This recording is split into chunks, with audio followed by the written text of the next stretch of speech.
Hello class, welcome back. So we are doing the chapter from trade to territory कि कैसे अंग्रेज trade करने आए और कैसे उन्होंने फाइनली इस देश को गुलाम बना लिया, कैसे उन्होंने यहाँ की टेरिटरीज को हथिया लिया, राइट। ये हम देख रहे थे। हमने इसमें इसके टाइम में पलासी का जो बैटल हुआ उसको पढ़ लिया है, बक्सर का जो बैटल हुआ उसको पढ़ लिया है। पलासी का बैटल 757 में हुआ एंड बक्सर का बैटल 1764 में हुआ है ना। इस तरीके से हमने दो बैटल्स के बारे में पढ़ लिया है और ये भी देख लिया कि किस तरीके से जो अंग्रेज थे वो कैसे पहले सिर्फ ट्रेड कर रहे थे, अब उन्होंने ब्राइब दे के या कैसे भी करके दीवानी राइट्स मतलब जमींदारी का अधिकार भी ले लिया था और वो जमीन के मालिक बन गए थे। ठीक है, उस जो पर्टिकुलर जमीन उन्होंने ले ली बंगाल की वो उसके मालिक बन गए थे। अब जो मतलब अब बंगाल में कंप्लीट इनका राज चलता था। ठीक है, अब हम जानेंगे company official become nabobs. Nabob क्या होते हैं? What did it mean to be nawab? It meant, of course, that if company acquired more power and authority, but it also meant something else. Each company servant began to have vision of living like नवाब। अब होता क्या है, जब जैसे यहाँ पे तो बहुत ही लैविश तरीके से ये जो नवाब वगैरह हुआ करते थे, राजे वाजे हुआ करते थे, बड़े लैविश तरीके से रहा करते थे, राइट। अब उनको देख देख के इनको भी लगने लगा कि देखो हमारे अंडर इतना सारा लैंड आ गया है तो अब हम भी नवाबों की तरह रह सकते हैं। ठीक है, ये जो लिविंग स्टाइल नवाब वाला है उसी को हम नबूब बोल रहे हैं। After the battle of Plassey the actual nawab of Bengal were forced to give land and vast sum of money as personal gift to company official. जब बैटल ऑफ प्लासी खत्म हो गया तो उसमें जो नवाब था बंगाल का जो बना मीर जाफर, वो उसने क्या किया, बहुत सारे गिफ्ट दिए कंपनी के ऑफिशियल को। Robert Clive himself amassed a fortune in India. He had come to Madras from England in 1743 at the age of 18. When in 1767 he left India, his Indian fortune were worth, ये आपको 4,01,102 इतने pound वो लेके गया, इतने pound वो यहाँ से बना के गया है यहाँ से।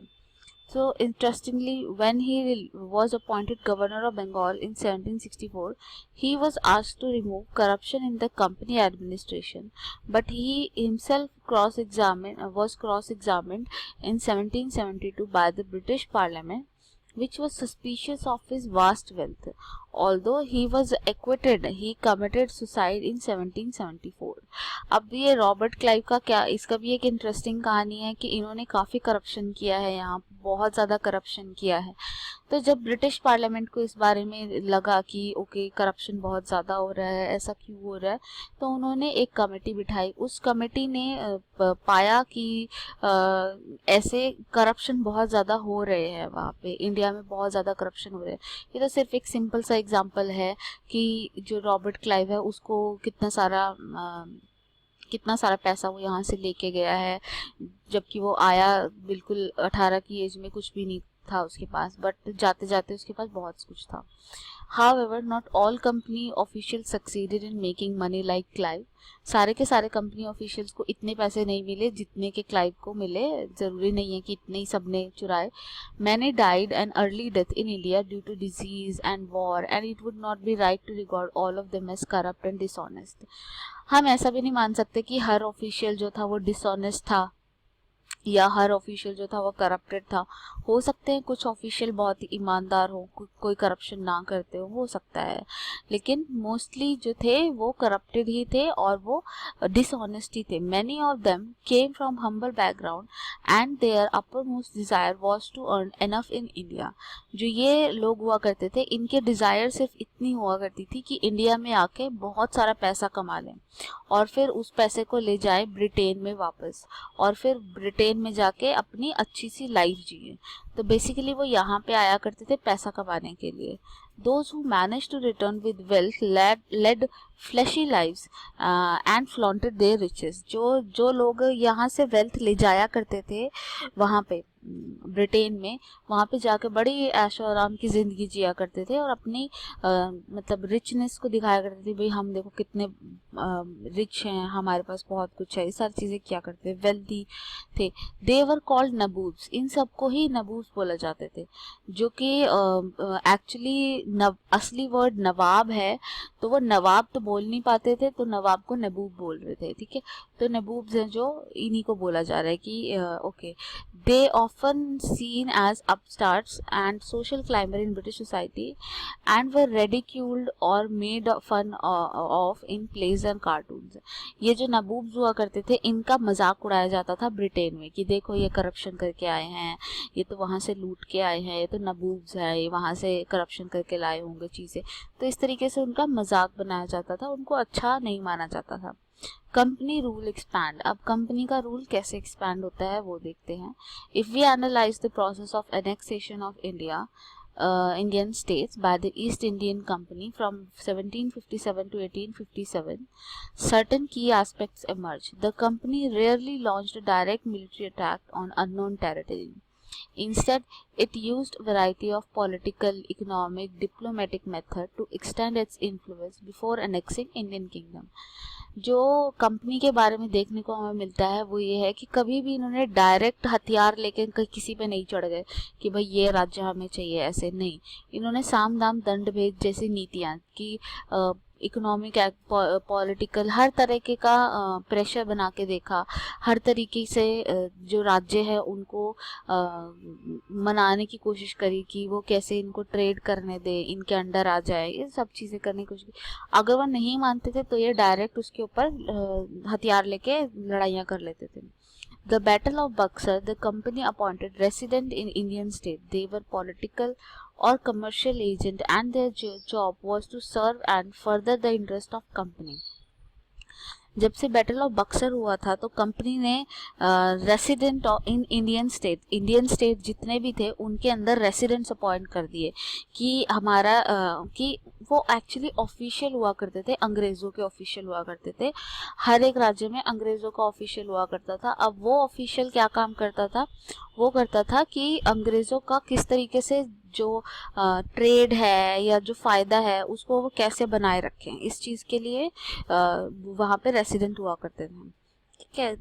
दो the resident of the company official began interfering in through the resident the company official began interfering in the internal affair of Indian state. अब इनको वहाँ पे सिर्फ अंग्रेज़ों के मतलब उनका व्यू पॉइंट देखने के लिए रखा गया था, लेकिन ये लोग क्या करते थे वहाँ पे जो राजकाज हुआ करता था उसके अंदर ज़्यादा टांग अड़ाया करते थे कि हमारे अकॉर्डिंग होना चाहिए, कि कुछ भी चीज़ करनी होती थी तो ये अंग्रेज़ों का हित सोच के ही करवाते थे कि हमारा हित है इसमें और हमारा अहित है इसमें, तो इसलिए ये करना चाहिए वो करना चाहिए। तो इस तरीके से इंटरफेयर करने लग गए थे वो इंडियन स्टेट्स के मामले में। They tried to decide who was to be successor to the throne. Even वो इतना इंटरफेयर करने लग गए कि उन्होंने ये तक डिसाइड करना स्टार्ट कर दिया कि अब इस राजा के बाद दूसरा राजा कौन बनेगा। Sometime the company force the state into subsidiary alliance, कभी कभी ऐसा भी हुआ है कि कंपनी ने जो ईस्ट इंडिया कंपनी है उसने किसी स्टेट को फोर्स किया है सब्सिडियरी अलायंस का अग्रीमेंट साइन करने के लिए। इसमें क्या होता था, सब्सिडियरी अलायंस में क्या होता था, ये इसके टर्म के अकॉर्डिंग क्या होता था, इंडियन रूलर्स के पास अपनी इंडिपेंडेंट आर्मी नहीं होगी।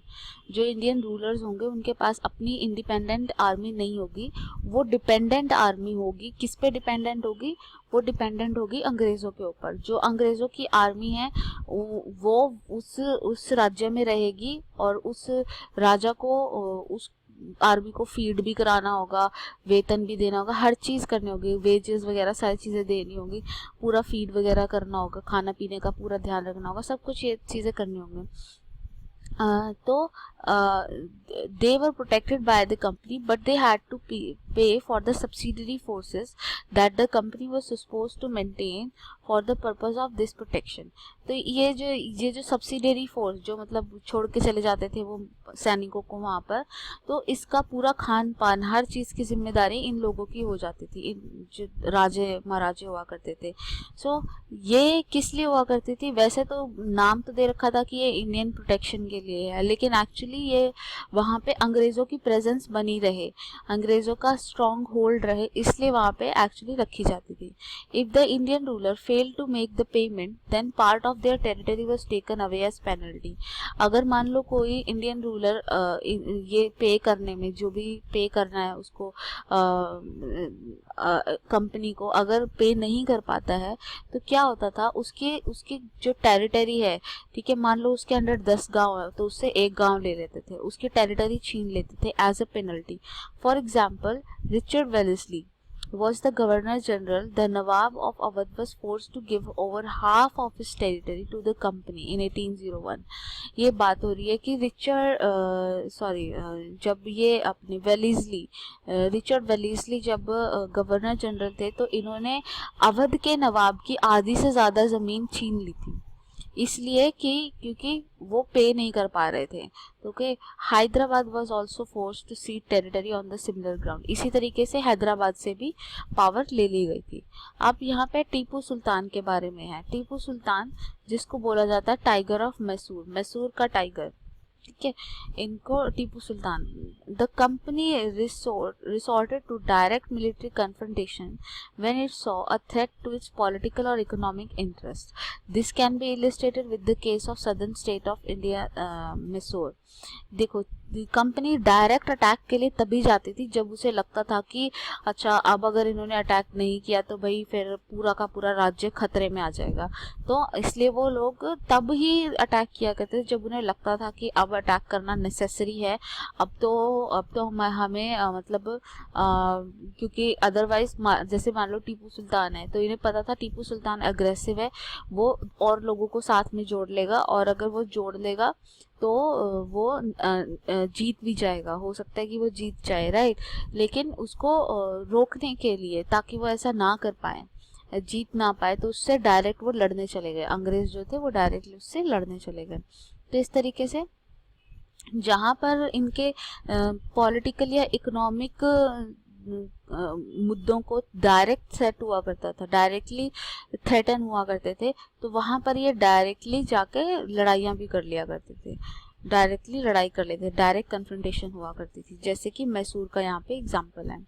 Mysore had grown its in strength under the leadership of powerful leader like Hyder Ali to his famous son Tipu Sultan. Hyder Ali से टीपू सुल्तान तक जो मैसूर है वो काफ़ी फेमस है. मैसूर जो है, मैसूर का राजा हैदर अली भी काफ़ी स्ट्रॉन्ग रूलर था और टीपू सुल्तान भी काफ़ी स्ट्रॉन्ग रूलर था. Mysore control the profitable trade of the Malabar coast where the company purchase pepper and cardamom. जो मैसूर का राज्य था उसके अंडर मालाबार कोस्ट आता था. मालाबार कोस्ट मतलब केरला वाला कोस्ट, ये सारा कोस्ट आया करता था. तो इस कोस्ट से काफ़ी सारी ट्रेड हुआ करती थी, और जो कंपनी थी, ईस्ट इंडिया कंपनी थी, वो इलायची और पेपर, काली मिर्च जो होती है, वो यहाँ से ही खरीदा करती थी. In 1785 Tipu Sultan stop the export of sandalwood, pepper, cardamom through the port of his kingdom. अब जो टीपू सुल्तान है उसने क्या किया, उसने ये एक्सपोर्ट बंद कर दिया. जो ये एक्सपोर्ट हुआ करता था उसके राज्य से, वो एक्सपोर्ट उसने बंद कर दिया. And disallowed local merchant from trading with the company. और जो लोकल मर्चेंट थे, जो मालाबार के मर्चेंट थे, उनको मना कर दिया कि वो कंपनी के साथ ट्रेड ना करें, ठीक है, कि कंपनी के साथ ट्रेड ना करें. He also established close relationship with the French in India and modernise his army with their help. अब उसने क्या किया और क्या क्या उसने करने की कोशिश करी. उसने जो यहाँ पे इंडिया में उसके राइवल थे, अंग्रेज़ों के राइवल थे फ्रेंच, ठीक है, तो उसने फ्रेंच की हेल्प लेने की कोशिश करी. जो फ्रेंच लोग थे उनकी हेल्प लेने की कोशिश करी और उनकी हेल्प से अपनी आर्मी को मॉडर्नाइज किया.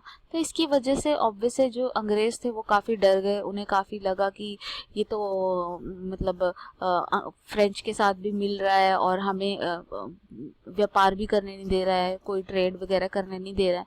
तो इसकी वजह से इन्हें लगा, बहुत खतरा लगा कि अब तो हमारी शायद पॉलिटिकल और इकोनॉमिक पावर जो है वो ख़त्म हो जाएगी अगर फ्रेंच ने हमारे ऊपर हमला कर दिया या कुछ कर दिया। तो इसलिए ये इन दोनों के बीच में, ब्रिटिशर्स और टीपू सुल्तान एंड हैदर अली, इनके बीच में लड़ाइयाँ हुई। तो मतलब मैसूर और ब्रिटिशर्स के बीच में लड़ाइयाँ काफ़ी हुई।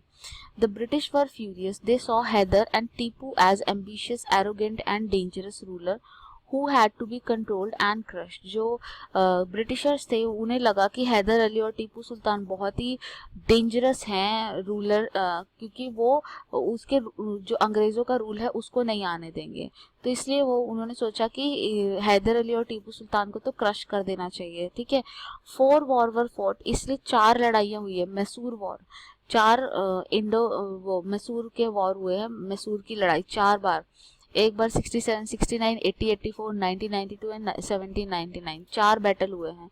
इन the last battle, the battle of Seringapatam, did the company ultimately win a victory. सिर्फ लास्ट बैटल जो था जिसपे टीपू सुल्तान भी मर गया था, तो उसमें ही कंपनी को विक्ट्री मिली थी। Tipu Sultan was killed defending his capital Seringapatam. जो सेरिंगपत्तनम है, सेरिंगपत्तनम को डिफेंड करते हुए जो टीपू सुल्तान है वो मर गए, उनकी डेथ हो गई। Mysore was placed under the former ruling dynasty Wadiyars and subsidiary lines was imposed on the state. और जो पुराने इसके राजा थे वाडियार्स, जो उनको ये वापस से दे दी गई और उनसे क्या साइन करवाया गया, उनसे साइन करवाया गया सब्सिडियरी अलायंस सिस्टम। ठीक है। तो यहाँ तक हमारा मैसूर वॉर तक हम पढ़ेंगे आज। उसके बाद हम मराठास के बारे में पढ़ेंगे। ओके, आई होप आपको समझ आया हो। कोई डाउट है तो आप मुझसे पूछ सकते हैं। Thank you so much.